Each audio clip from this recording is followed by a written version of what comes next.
10th class.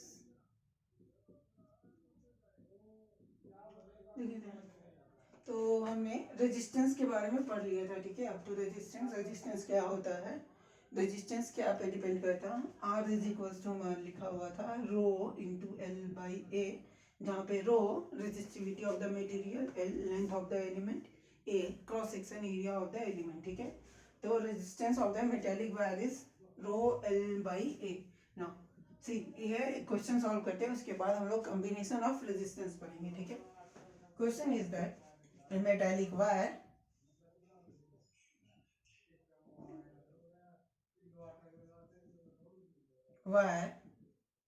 of length L and cross section area A have resistance R, ठीक है। If the wire is stretched to the length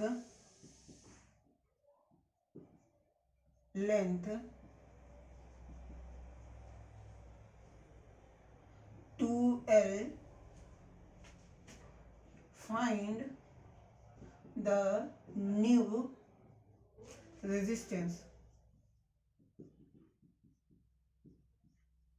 ठीक है। हमें पूछा गया है कि न्यू रेजिस्टेंस कितना होगा। पहले मेटालिक वायर, उसका लेंथ r था, क्रॉस सेक्शन एरिया a, अब उसे हम लोग क्या कर रहे हैं, स्ट्रेच कर रहे हैं, ठीक है। We are applying force apply करने के बाद उसका इलोंगेशन हो गया। अब इलोंगेशन के बाद उसका लेंथ 2L हो गया है, तो उसका रेजिस्टेंस कितना होगा, ठीक है। देखो इधर,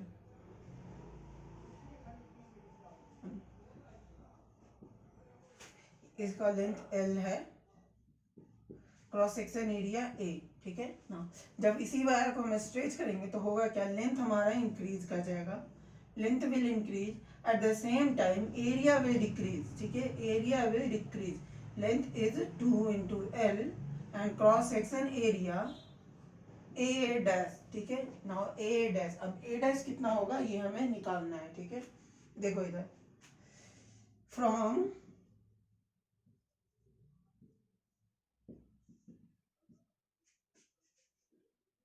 और मास कंजर्वेशन, मटेरियल कंजर्वेशन और मास कंजर्वेशन,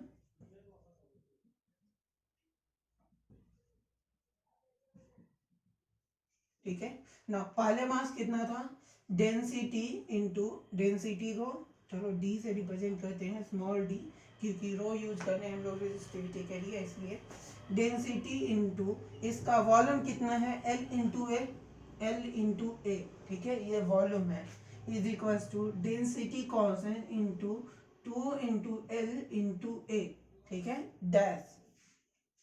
मास कंजर्वेशन से initial mass is equals to final mass, M I is equals to M F, mass initial is equals to mass final, mass initial density into volume, mass final density into final volume, ठीक है।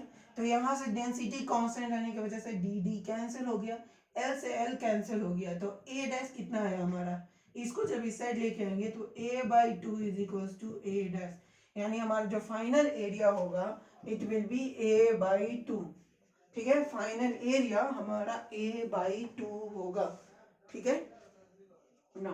Next, अब resistance निकालने के लिए क्या, R, ये resistance है, हम लोग जानते हैं resistance is equals to rho into L by A होता है, ठीक है, rho into L by A, ये हमें दिया हुआ है। अगर हमारा वायर का रेजिस्टिविटी रो है, रेजिस्टिविटी रो, डेंसिटी डी, रेजिस्टिविटी रो, डेंसिटी डी, ये दोनों चेंज नहीं करते क्योंकि मटेरियल की प्रॉपर्टी है, ठीक है। डेंसिटी भी हमारा चेंज नहीं हो रहा है, तो rho is equal, R is equal to rho L by A, ये पहले केस में था, ठीक है।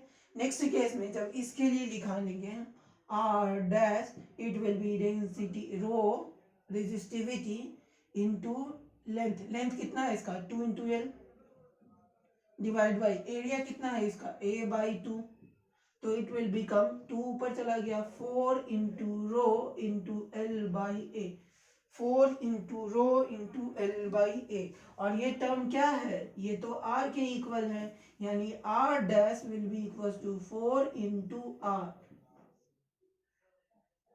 ठीक है, तो रेजिस्टिविटी है चेंज नहीं हुआ है, रेजिस्टेंस 4 टाइम हो गया है। अगर हम वायर को 2 टाइम्स इलोंगेट कर दें तो रेजिस्टेंस उसका 4 टाइम्स हो जाएगा।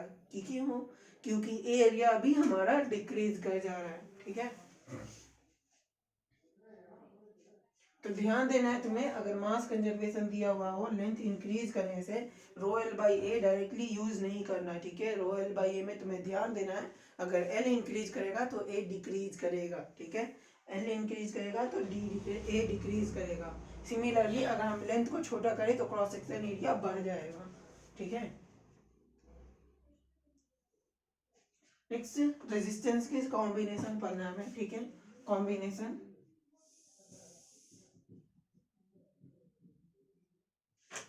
Of resistance. ठीक है, combination of resistance, combination of resistance हमें पढ़ना है। First one is series combination. इसमें दो तरीके का होता है, ए सीरीज कॉम्बिनेशन,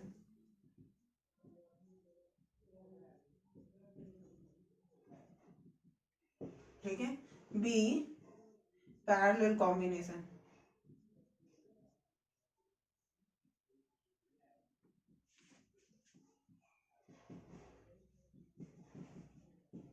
ठीक है ना, सीरीज कॉम्बिनेशन क्या होता है, जब करंट सेम हो तो हम लोग उसे बोलते हैं सीरीज कॉम्बिनेशन, जब वोल्टेज सेम हो तो हम लोग उसे बोलते हैं पैरेलल कॉम्बिनेशन। ठीक है ना, वहां पे भी मैंने दिखा दिया था कि करंट सेम होने से नहीं, एक का एंड पॉइंट दूसरे के स्टार्टिंग पॉइंट से कनेक्टेड होना चाहिए।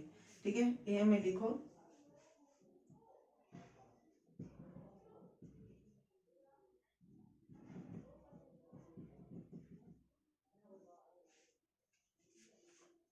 when resistance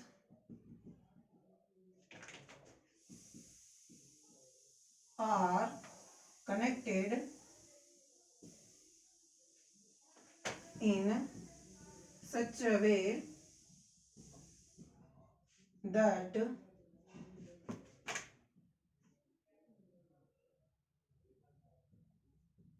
end point of one resistance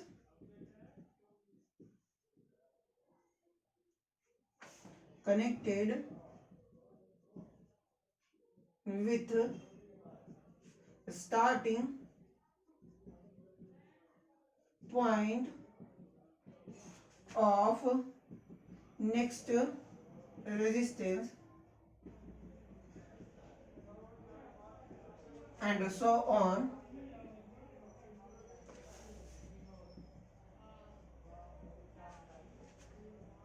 this combination is called series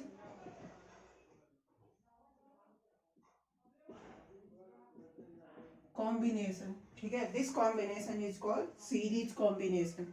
ठीक है,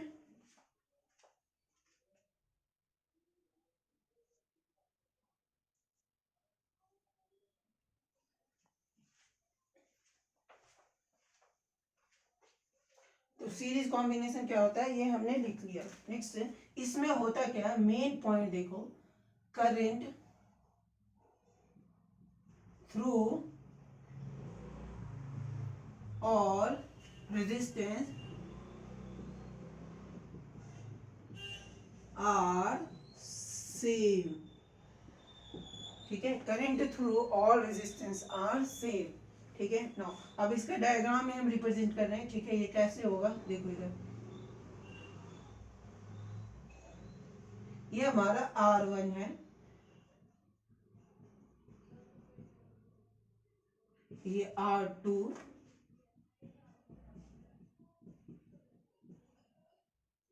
ये R3 एंड सो ऑन। तो हम लोग सिर्फ 3 पे ही लिख रहे हैं अभी, A B सी, ये डी, ठीक है ना। तो ए से बी के बीच में R1, बी से सी के बीच में R2, सी से डी के बीच में R3, ठीक है ना। अगर हम यहाँ पे देखें करंट अगर हमारा I फ्लो कर रहा है तो यही करंट R2 से भी जाएगा, यही करंट R3 से भी जाएगा, ठीक है, क्योंकि यहाँ पे एक ही सर्किट है। अगर करंट यहाँ पे इंटर किया है तो इसी से होके भी जाना है, ठीक है ना। तो रेजिस्टेंस जब सीरीज में हो तो हमारा करंट सेम होता है, ठीक है। Current will B same when resistance R connected in series. Now देखो इधर रेजिस्टेंस R1 का ये स्टार्टिंग पॉइंट है, ये एंड पॉइंट है। ये रेजिस्टेंस R2 का ये एंड स्टार्टिंग पॉइंट है, ये एंड पॉइंट है, ठीक है ना। तो यहाँ पे रेजिस्टेंस A1 का यानी R1 का एंड पॉइंट है, तो रेजिस्टेंस 2 का स्टार्टिंग पॉइंट है। यहाँ पे रेजिस्टेंस 2 का एंड पॉइंट है, तो रेजिस्टेंस 3 का स्टार्टिंग पॉइंट है, ठीक है। तो ये एक दूसरे के साथ हेड टू टेल अरेंजमेंट में है, ठीक है, हेड टू टेल और 1 to 1 मतलब इन लाइन कॉम्बिनेशन में, ठीक है। ये इन लाइन कॉम्बिनेशन भी बोल सकते हैं हम इसे, ठीक है हाँ। अब ये इक्विवेलेंट रेजिस्टेंस निकालना है हमें when resistance R connected in series, ठीक है। इसे लिख लो इन लाइन कॉम्बिनेशन,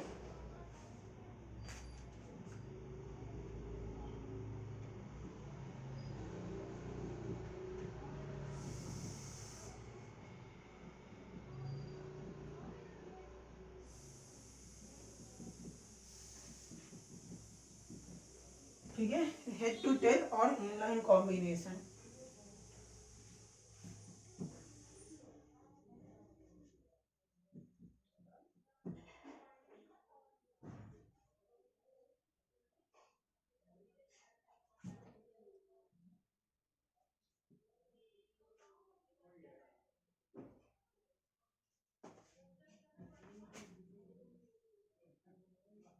देखो इधर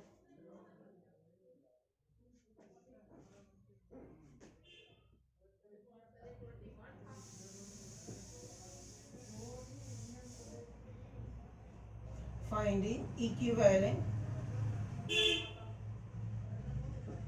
resistance, ठीक है, finding equivalent resistance. Know the potential difference between A and D, ठीक है, potential difference between A and D. देखो इधर करंट सबसे सेम है, ठीक है, करंट अगर सेम है तो potential difference across 1 and B, A and B, देखो इधर लिख सकते हैं यहाँ से। अगर मुझे लिखना होगा R1 के लिए, for R1 VA minus VB, this will be equals to IR1, ठीक है। For R2 VB minus VC, this will be IR2, and R3 के लिए VC minus VD, this will be IR3, ठीक है।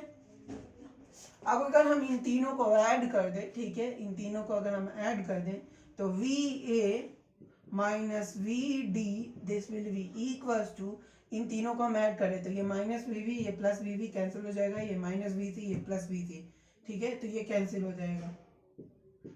तो it will be become VA minus VD, इन तीनों को ऐड करेंगे हम तो I R1 plus R2 plus R3, ठीक है। तो हमने देखा यहाँ पे VA minus VD is equals to VA minus VD is equals to I into R1 plus R2 plus R3, ठीक है ना। अब इन तीनों को हम लोग का बनाना हटा के एक इक्विवेलेंट सर्किट बनाएंगे, ठीक है।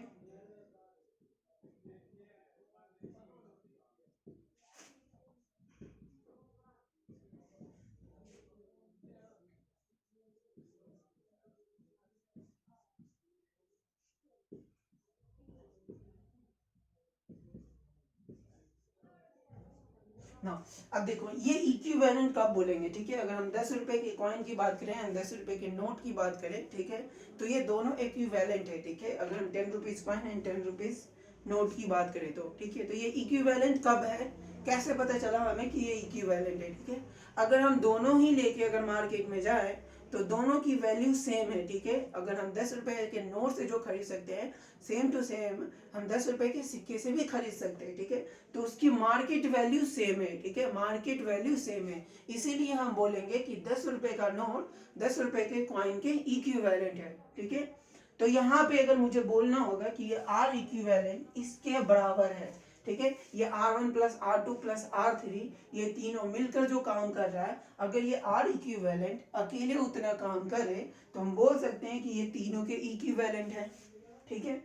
तो इक्विवेलेंट रेजिस्टेंस का मतलब क्या हुआ, ठीक है, मतलब क्या हुआ, वैल्यू सेम होना चाहिए, कंडीशन भी साथ में सेम पुट करना है, ठीक है। हम क्या करने जा रहे थे, 10 रुपए के नोट से अगर हम कुछ खरीदने जा रहे हैं, चिप्स खरीदने जा रहे हैं, तो 10 रुपए के सिक्के से भी हम चिप्स ही खरीदने जाएंगे, ठीक है, और सेम कंपनी का और सेम अमाउंट मिल रहा है, तब हम बोलेंगे कि दोनों सेम है, ठीक है, दोनों का इक्विवेलेंट है, 10 रुपए का सिक्का 10 रुपए के कॉइन के इक्विवेलेंट है, जब हम आउटसाइड कंडीशन सेम रख रहे हैं, ठीक है। यहाँ पे क्या है, हम आउटसाइड कंडीशन की बात करें तो आउटसाइड कंडीशन यहाँ पे हमारा ये ए है, ये डी है, ठीक है, इन तीनों ए एंड डी के बीच में ये रेजिस्टेंस कनेक्टेड है, ठीक है। तो हम V A and V D को अगर हम सेम रखें, ठीक है, V A and V D, तो V A and V D को अगर हम सेम रखें और ये तीनों रेजिस्टेंस मिलके जितना काम कर रहा है उतना ये अकेले करे, तब हम बोलेंगे कि ये इक्विवेलेंट है, ठीक है। हम आउटसाइड कंडीशन को सेम रख रहे हैं, ठीक है। ए resistance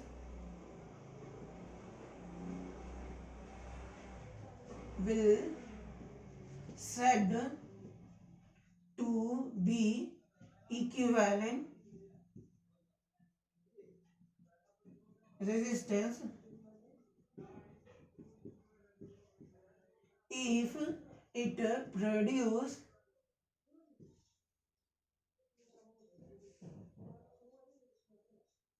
same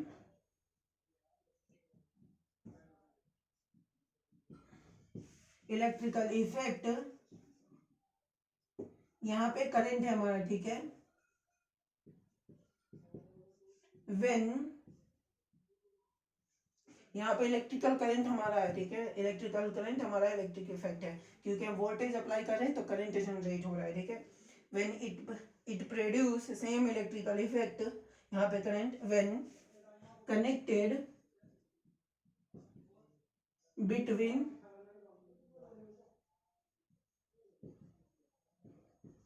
same voltage source, ठीक है, when connected between same voltage source, अगर हम सेम वोल्टेज सोर्स है अगर हम उसे भी कनेक्ट करें और ये same equivalent same electrical effect है यानी करंट प्रोड्यूस कर रहा है, तो हम बोलेंगे कि ये इक्विवेलेंट है, ये इसके इक्विवेलेंट है, ठीक है। इवन हीटिंग इफेक्ट भी जो करंट प्रोड्यूस करता है रेजिस्टेंस की वजह से वो भी सेम होगा, ठीक है। तो अब ये हम लिख रहे हैं, ये हमने लिखा इक्विवेलेंट रेजिस्टेंस क्या होता है, ठीक है। नेक्स्ट इसकी वैल्यू कैसे निकालेंगे, ठीक है, इसके लिए लिखें for equivalent, for R equivalent, ठीक है, R equivalent V A minus V D is equal to R equivalent into I, R equivalent into I, ठीक है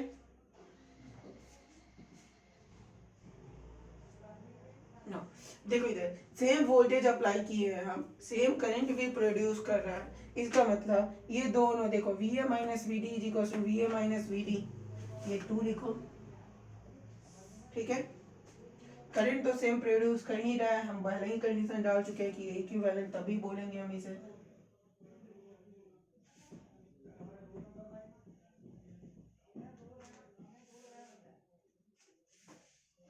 तो from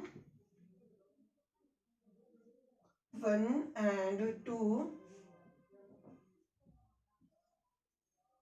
we A minus V D, ये नहीं लिखना जरूरी है, डायरेक्ट वही लिख देते हैं, देखो इधर R equivalent into I is equal to, यहाँ से लिखे आई into R1 plus R2 plus R3, ठीक है। तो ये I से I कैंसिल हो गया, यानी R equivalent is equals to R1 plus R2 plus R3।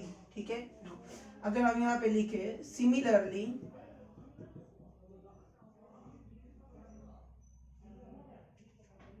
R equivalent is equals to R1 plus R2 plus R3 plus R4 and plus so on.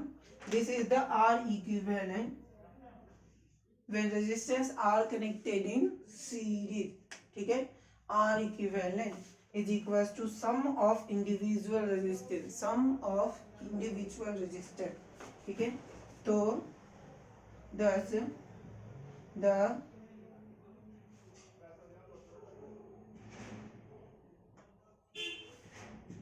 equivalent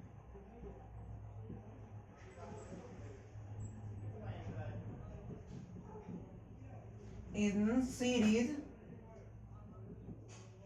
are equivalent resistance in series are equal R नहीं is equal to the sum of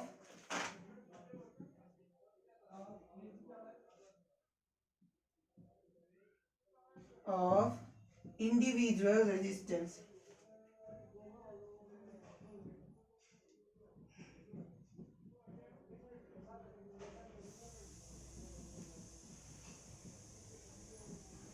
ठीक है। तो R equivalent is equal to R1 plus R2 plus R3 plus R4 and so on. ठीक है। तो हमने equivalent resistance निकाल लिया। अगर मुझे करंट निकालना होगा, करंट इज इक्वल्स टू, देखो इधर current through the circuit, current will be equals to voltage कितना अप्लाई कर रहे हैं, VA माइनस VD। तो VA minus VD divide by R equivalent. अगर हम VA माइनस VD को डेल्टा V से रिप्रेजेंट करें या V से रिप्रेजेंट करें सिर्फ वोल्टेज से, ठीक है, V यानी potential difference, here potential it is not potential. ठीक है। V divided by R1 plus R2 plus R3 and so on। ठीक है। तो current I is equals to VA minus VD divided by R equivalent और V divided by R equivalent। R equivalent is equals to R1 plus R2 plus R3 so on। ठीक है। तो ये निकल गया, हमें करंट निकल गया, हमने R equivalent निकाल दिया। अब नेक्स्ट से एक और चीज बाकी है। ठीक है। देखो इधर जो सर्किट था हमारा, ठीक है,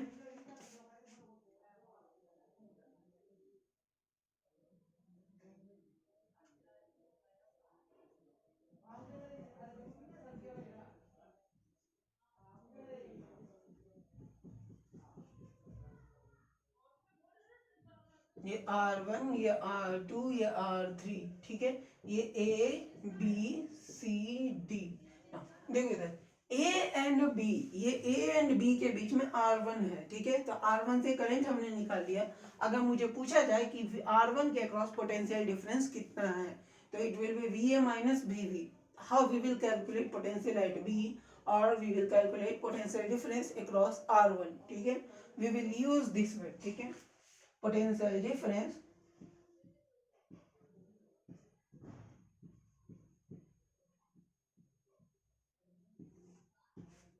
across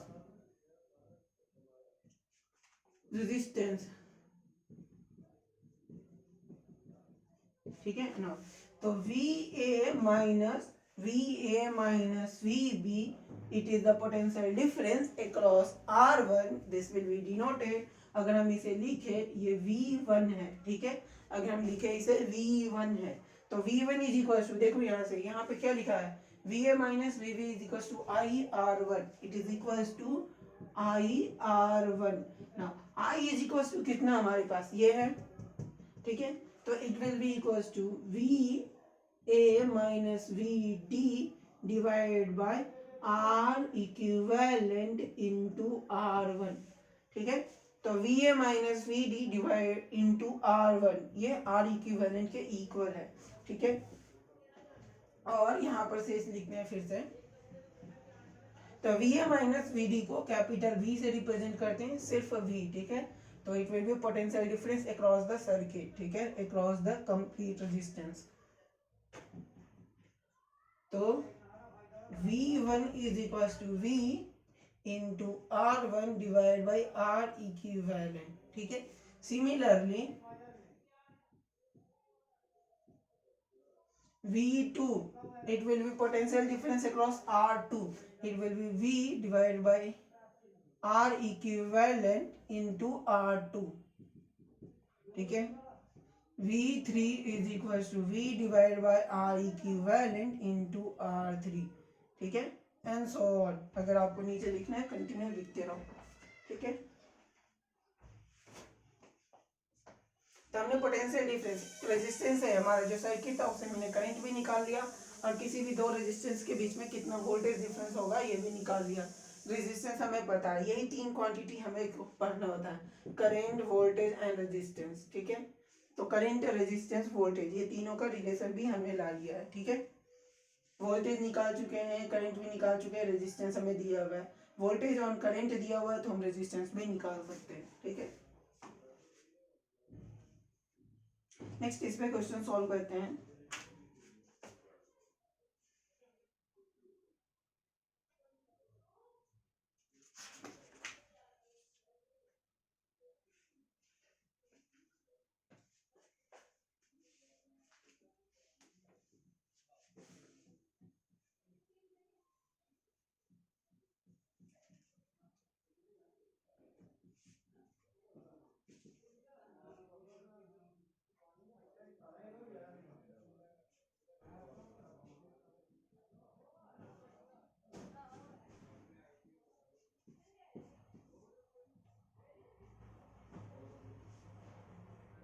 ये 30 वोल्ट है, ये रेजिस्टेंस 2 ओम है, ये रेजिस्टेंस 4 ओम है, ठीक है। ये R1 is equals to 2 ohm, R2 is equals to 4 ohm. Find R equivalent, first one में लिखो R equivalent, second I current, third voltage across R1, voltage fourth में वोल्टेज अक्रॉस R2, ठीक है। वोल्टेज अक्रॉस R2 निकालना है, क्या क्या हमें R इक्विवेलेंट निकालना है, करंट निकालना है, वोल्टेज अक्रॉस R1 निकालना है, वोल्टेज अक्रॉस R2 निकालना है, ठीक है। तो सॉल्व करना है, सॉल्व करो इसे।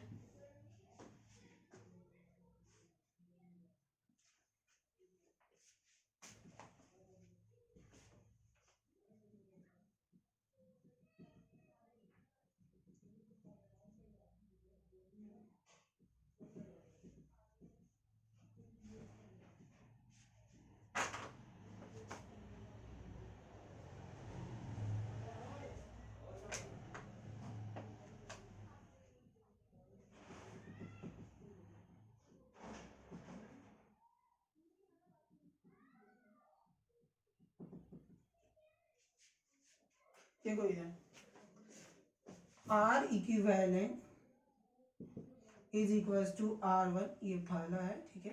R1 plus R2, this will be equals to 2 ohm plus 4 ohm, it will be equals to 6 ohm, 6 ohm, ठीक है। फर्स्ट बन गया। Second current I is equals to V divide by R equivalent, voltage across the circuit is 30 volt, ठीक है। ये current है, ये wire है ना, तो वायर में अगर देखा जाए सिर्फ वायर है तो it will be smooth wire, ठीक है, इसके अक्रॉस रेजिस्टेंस नहीं होता है, तो इस वायर में रेजिस्टेंस नहीं है, ठीक है। ये जब यहाँ पे कनेक्ट हो गया तो ये रेजिस्टेंस है, ठीक है। तो वोल्टेज इसका पोटेंशियल जितना होगा इन दोनों के पॉइंट भी पोटेंशियल डिफरेंस सेम होंगे, ठीक है। तो it will B 30 divide by 6, it will B 5 ampere. Current is equals two ampere में लिखना है, ठीक है। तो I इज इक्वल्स टू 30/5, 30/6 यानी 5 ampere. Third VR1, it will be equals to V divided by R equivalent into R1, यानी V by R equivalent, this will be equals to I, यानी 5 into ये कितना रेजिस्टेंस 2, तो 2 से multiply करो, 5 into 2 it will be 10 volt. Third one, fourth one VR2, this will be equals to I into R2 5 into 4 5 into 4 20 volt बन गया। ठीक है, तो हमारा क्वेश्चन सॉल्व हो गया, प्रॉब्लम सॉल्व हो गया, हमने आर इक्विवेलेंट सब निकाल लिया। ठीक है, नेक्स्ट क्वेश्चन देखो।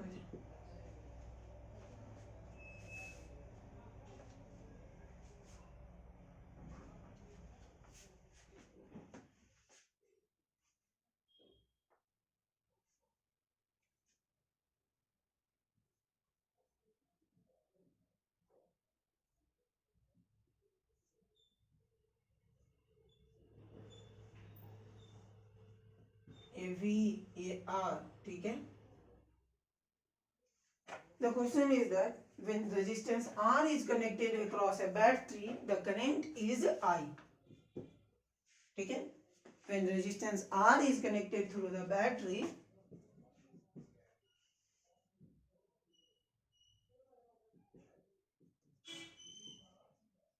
R is connected through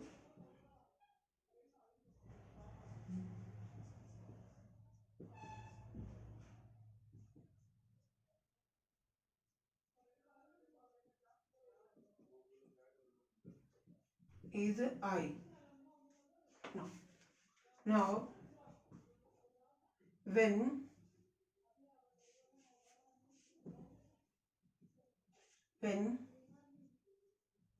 another equivalent equal resistance is connected in series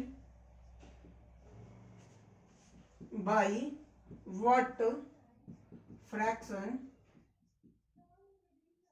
current will decrease। ठीक है, by what fraction current will decrease. ठीक है, current will decrease by what fraction, यानी हमें फाइनल करंट निकालना है। ठीक है, ये हमें सर्किट दिया हुआ है, जब रेजिस्टेंस आर है, करंट आई है, वोल्टेज वी है। ठीक है ना, सेकेंड केस में जब हम अनदर रेजिस्टेंस, एक और रेजिस्टेंस, इक्वल रेजिस्टेंस सीरीज में कनेक्ट कर दे तो करंट कितना हो जाएगा, by what fraction current will decrease. ठीक है, by what fraction current will decrease. देखो इधर, अगर हम इसे सॉल्व करें तो पहला सर्किट तो हमें दिया हुआ है, सेकेंड सर्किट में क्या होगा, it will be contain to resistance,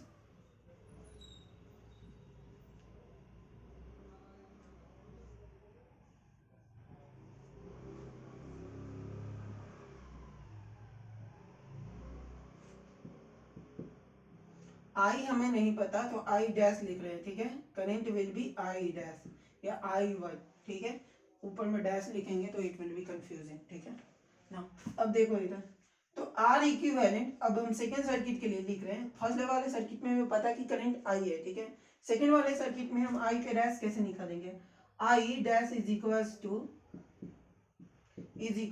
we divide by R equivalent, and R equivalent ये दोनों रेजिस्टेंस क्या में है, सीरीज में है, तो R equivalent will be equals to 2R, this will be V plus R, तो I dash is equals to V by 2R, यानी I बाई 2, तो I dash is equals to हमारा आया I बाई 2, यानी पहले वाले से करंट में, पहले वाले का जितना करंट था उससे हमारा सेकेंड केस में करंट 1/2 यानी हाफ हो गया है। ठीक है, हमें पूछा क्या गया, decrease by what fraction it will decrease, ये कितना हुआ ये हमें पता चला, लेकिन फ्रैक्शनल डिक्रीज कैसे निकालेंगे हम।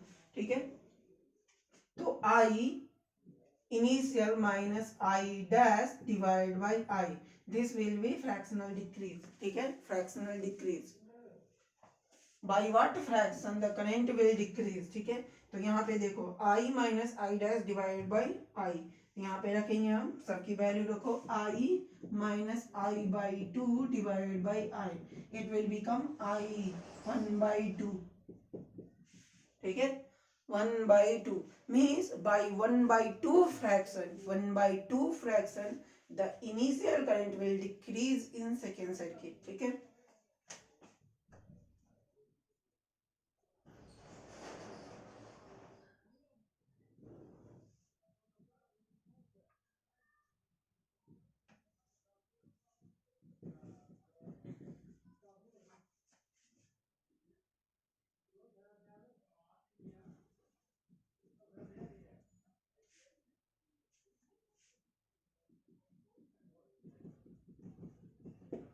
ठीक है. The current will become 1/2 of initial, or it will become half fraction. ठीक है, half fraction of initial current.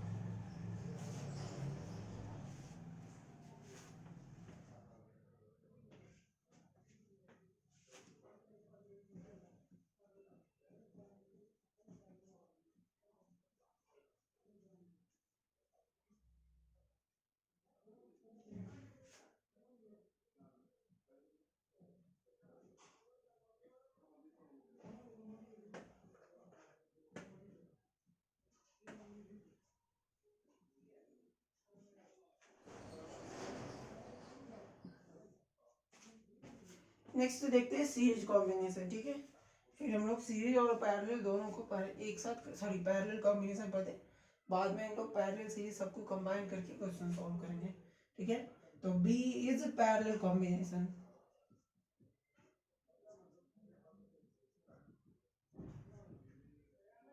ठीक है, तो पैरेलल कॉम्बिनेशन में क्या होता है, the resistance R connected in such a way that the potential difference across the each resistor is same, or a starting point of all resistance are at same point and the end point of all resistance are also at same point. ठीक है,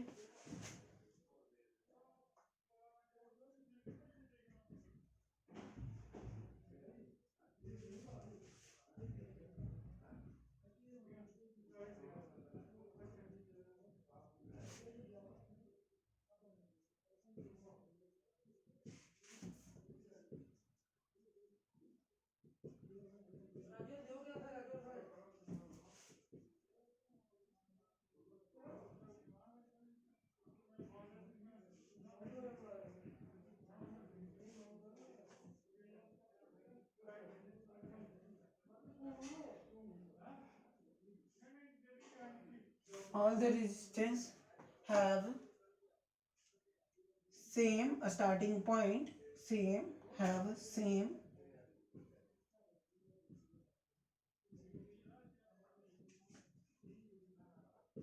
and same end point.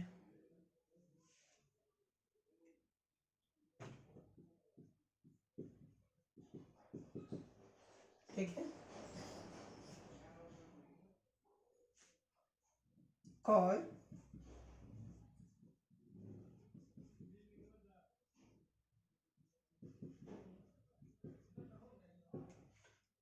Parallel combination. ठीक है, voltage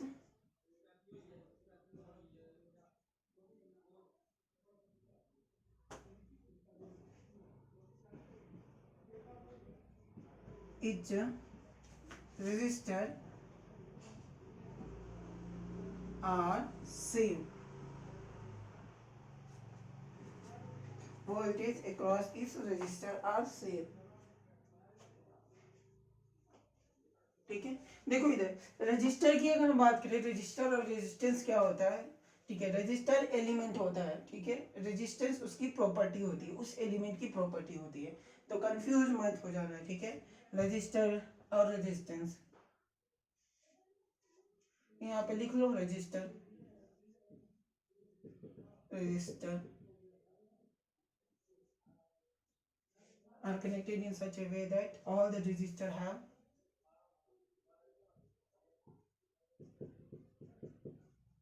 और कहीं पे पहले वाले में भी अगर कहीं पे रजिस्टर लिखा हुआ, रेजिस्टेंस लिखा हुआ, रजिस्टर का है. ठीक है, ध्यान देना है, रजिस्टर क्या होता है, ये एलिमेंट होता है और रेजिस्टेंस उसकी प्रॉपर्टी होता है जिसकी वजह से वो फ्लो ऑफ करंट को अपोज करता है. ठीक है ना, इसमें डायग्राम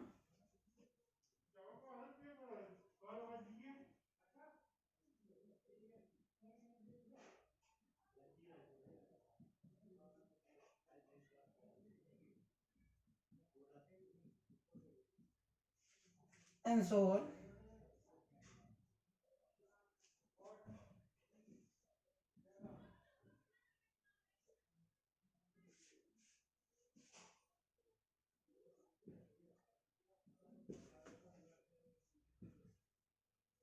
ठीक है, ये R1, ये R2, ये R3। ठीक है, तो यहाँ पर का पोटेंशियल VA, यहाँ पर का पोटेंशियल VB। ठीक है, potential across each resistor is VA minus VB। ठीक है, VA माइनस VB पोटेंशियल हो गया ईच रजिस्टर के अक्रॉस। ठीक है, तो यहाँ पर अगर हम लिखे, देखो इधर यहाँ से क्या है, ये I करंट आया। ठीक है, करंट I आ रहा है, I यहाँ से जहाँ भी करंट आई ही रहेगा। ठीक है, लेकिन यहाँ पे सब में अलग अलग हो जाएगा। ये I1 है, ये I2 है, ये I3 है। ठीक है, मीन्स R1 रेजिस्टेंस से I1 करंट जा रहा है, R2 रेजिस्टेंस से करंट R2 जा रहा है, I2 जा रहा है, और R3 से I3। ठीक है, तो यहाँ पे वोल्टेज सेम है, करंट डिफरेंट है। ठीक है,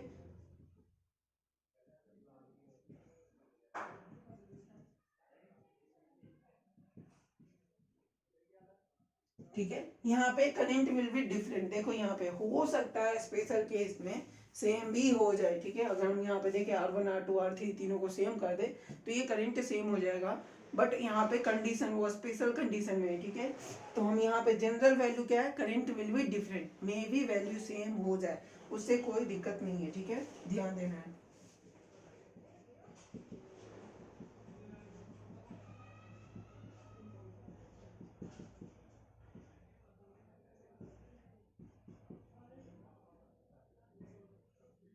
इन स्पेशल केस इट में बी सेम लिख दिया है। ठीक है, नाउ अब देखो इस रजिस्टर के लिए लिखा है।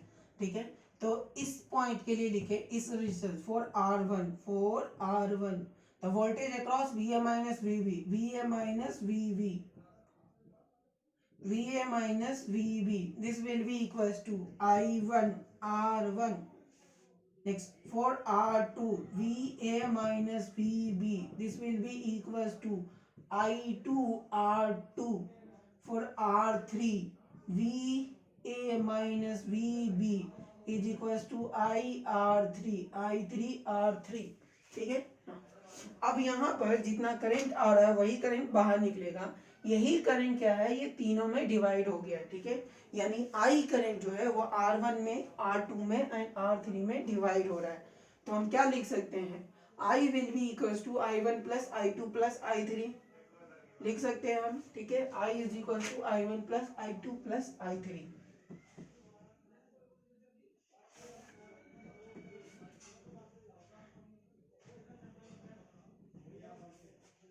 यही लिखते हैं, I is equal to I1 plus I2 plus I3। ठीक है, current which is coming out is equal to also current which is going out. ठीक है,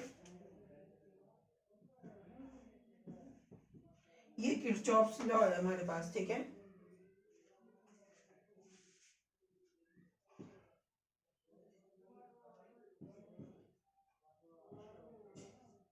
ठीक है, KCL from KCL Kirchhoff's current law. Now देखो इधर I1 is equals to I is equals to I1 plus I2 plus I3।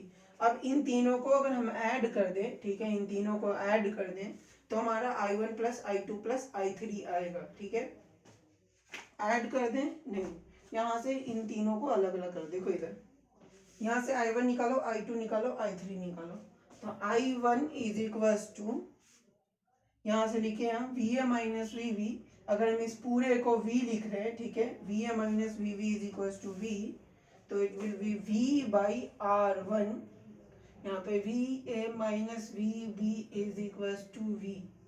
ठीक है, I2 is equals to V by R2। यहाँ से देखो ये R2 से डिवाइड करेंगे हम, फिर I3 is equals to V by R3। ठीक है, I is equals to I1 plus I2 plus I3। अब यहाँ पे तीनों की वैल्यू रखेंगे हम, तो V by R1 plus V by R2 plus V by R3। ठीक है, हमारा I इज इक्वल टू आया V by R1 plus V by R2 plus V by R3। अगर हम यहाँ से V कॉमन ले लें तो it will be 1 by R1 plus 1 by R2 plus 1 by R3। ठीक है, तो हमारा I is equal to V into 1 by R1 plus 1 by R2 plus 1 by R3 आया। ठीक है, अब इस सर्किट को हटा के हम इक्विवेलेंट सर्किट बना रहे हैं। ठीक है, इक्विवेलेंट सर्किट।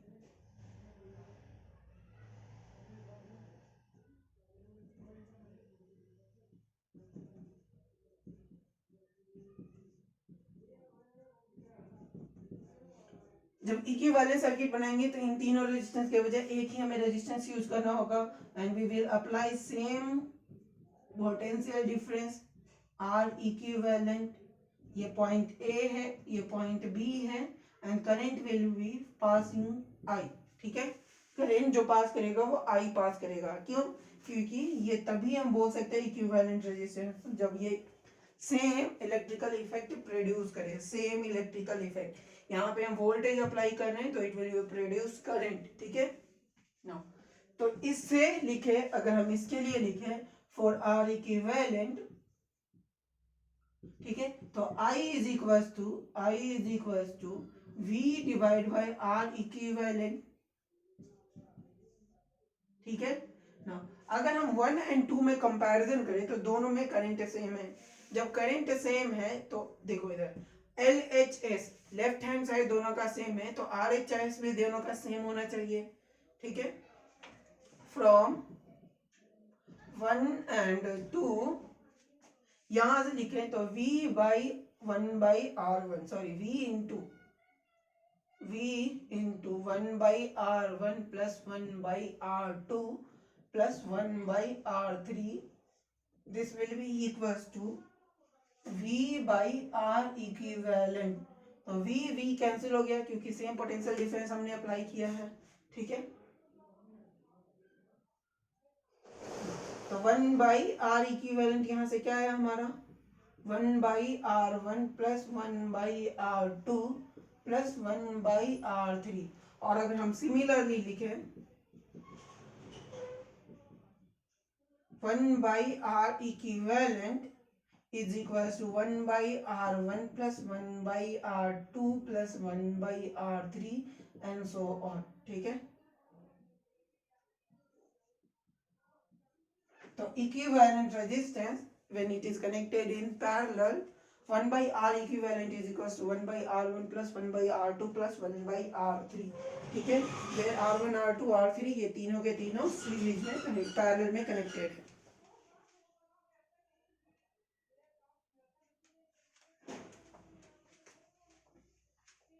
वोल्टेज देखो इसके अक्रॉस, अगर मुझे वोल्टेज निकालना हो, अब वोल्टेज तो सेम है, करंट निकालना है। ठीक है, current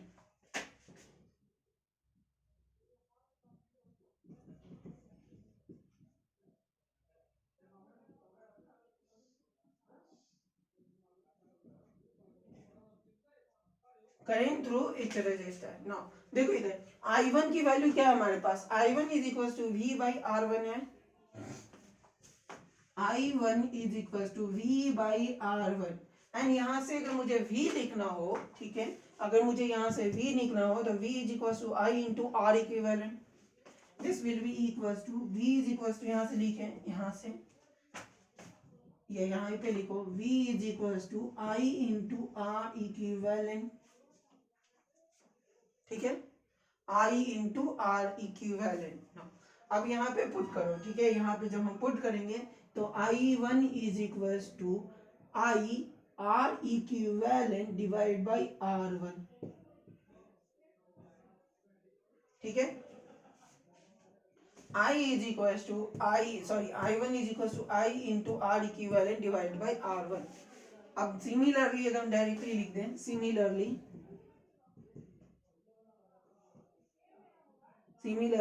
I2 is equals to I into R equivalent divided by R2।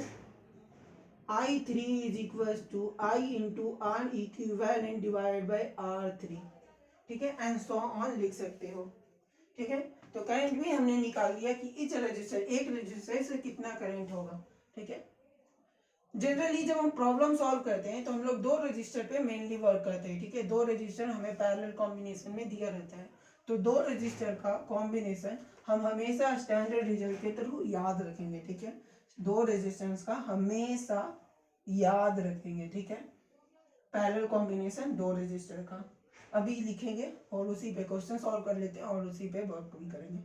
ठीक है, question find R equivalent and current through each resistor। ठीक है, ओके।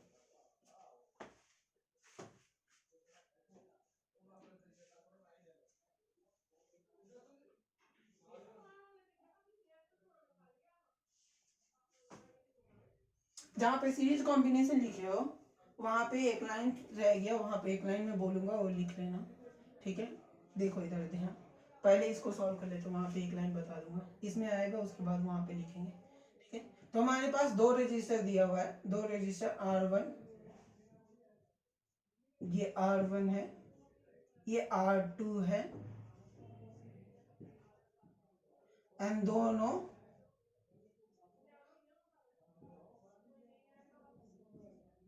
वोल्टेज V यानी बैटरी से कनेक्टेड हैं।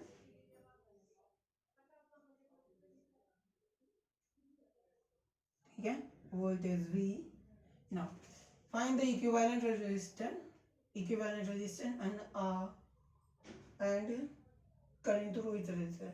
अभी इसको हमने 5 ओम माना, इसे हमने 10 ओम माना। ठीक है, हमें क्वेश्चन में ये दिया हुआ है, इसी क्वेश्चन में सॉल्व करते समय हम लोग डेराइव भी करेंगे कुछ। ठीक है, नाउ देखो इधर, अगर हम इसे सॉल्व करें, ठीक है, हमें क्या निकालना है, आर इक्विवेलेंट। तो 1/r equivalent is equal to 1/r1 plus 1/r2।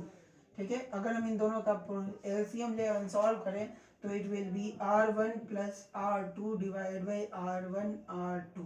ठीक है, तो R equivalent is equal to R1 R2 divide by R1 plus R2।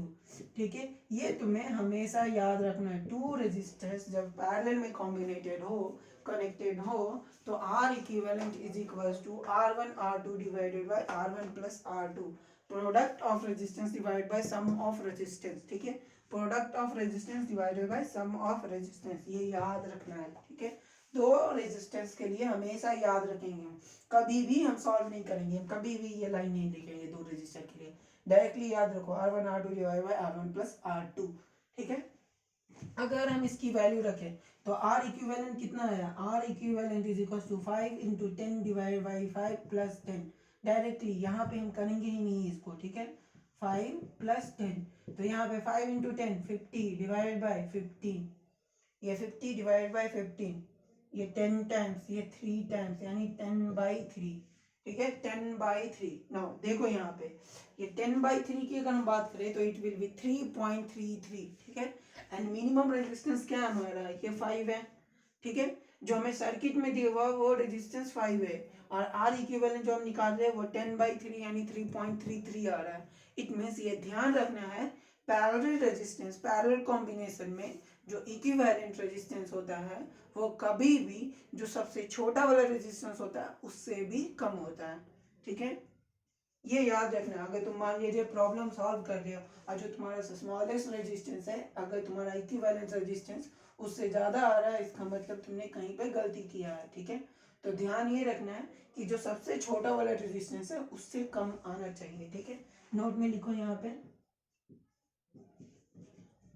In parallel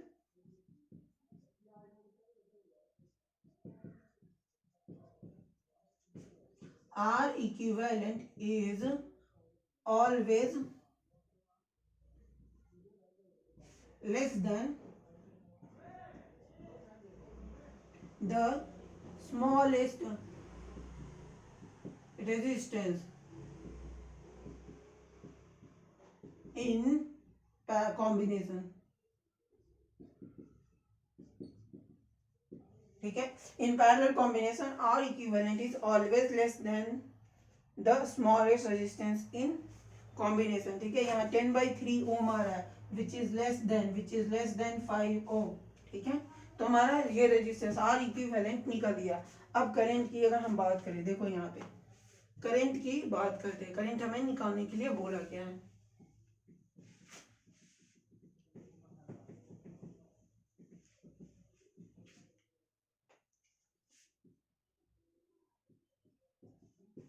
ठीक है ना।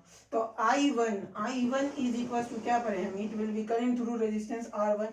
ये अगर हमारा करंट I1 है, ये I2 है, ठीक है ना। तो I1 इज इक्वल टू, हम यहाँ से अगर लिखे, it will be I into R equivalent divided by R1 ना। अब ध्यान दो इधर, I1 is equal to I into R equivalent R1 into R2 divide by R1 plus R2 है, डिवाइड बाई R1। ये है R इक्विवेलेंट, यही है ना, यहाँ पे हमने लिखा है R1 R2 divide by R1 plus R2, यानी I into R1 R2 divide by R1 plus R2 into R1 divide by R1। ये R1 से ये R1 कैंसिल हो गया, तो हमारा I1 इज इक्वल टू कितना आया, I into R2 divide by R1 plus R2। देखो यहाँ पे I1 करंट निकालने के लिए I1 यानी current through resistance 1 is directly proportional to resistance 2, ठीक है। यानी ये दूसरे के रेजिस्टेंस के डायरेक्टली प्रोपोर्शनल होता है, ठीक है। Current in the circuit is directly proportional to resistance in other circuit, ठीक है। अदर सर्किट मतलब अदर रेजिस्टेंस, ठीक है। Here I1 is proportional to R2, ठीक है।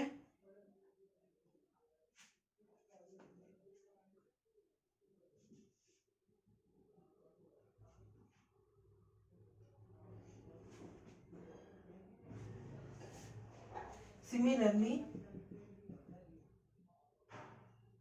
देखो इधर, अभी अगर हम इसकी वैल्यू लिखे I1 इज इक्वल टू आई की वैल्यू हमने क्या निकाला है, 10/3, ये तो 10/3, ये तो आर इक्विवेलेंट है। तो I इज इक्वल टू कैसे निकालेंगे हम, यहां से लिख लो I is equal to I current in the circuit is equal to, voltage हमें दिया हुआ नहीं है, okay, just keep it for the timing, ये 10/3 है तो जस्ट कीप इट 30 वोल्ट, ठीक है। तो I will be equal to V by R equivalent, यानी V इज इक्वल टू 30 दिया हुआ है, R इक्विवेलेंट हमारा 10/3 है, यानी 3 ऊपर मल्टीप्लाई हो जाएगा 10/3, तो ये 0 से 0 कैंसिल, यानी 9 एम्पियर, ठीक है। तो हमारा करंट आ रहा है 9 एम्पियर, सर्किट से हमारा करंट जो है वो 9 एम्पियर है, ठीक है। I1 इज इक्वल टू यहाँ से हम लिखे तो I into R2 divide by R1 plus R2, यानी 9 इंटू R2 की वैल्यू हम इसमें से निकाल रहे हैं, तो ये रेजिस्टेंस यूज करना है, तो 10 डिवाइडेड बाई 10 प्लस 5 15, तो 3, ये 5, ये 2, यानी 6 एम्पियर।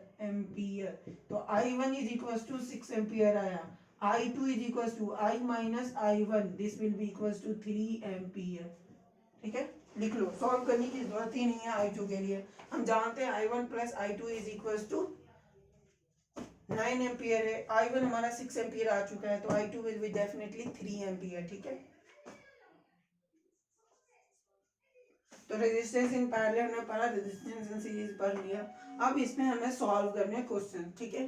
तो नेक्स्ट क्लास में हम इस पे कुछ क्वेश्चंस और सॉल्व करेंगे, उसके बाद हम लोग पढ़ेंगे हीटिंग इफेक्ट, ठीक है। हीटिंग पैरेलल कॉम्बिनेशन ऑफ जो जनरल इक्विपमेंट्स होते हैं घर में, जो हमारा कॉम्बिनेशन होता है वो पैरेलल होता है कॉम्बिनेशन, ठीक है। तो उस पर चर्चा करेंगे, उसके बाद हम लोग पढ़ेंगे हीटिंग इफेक्ट,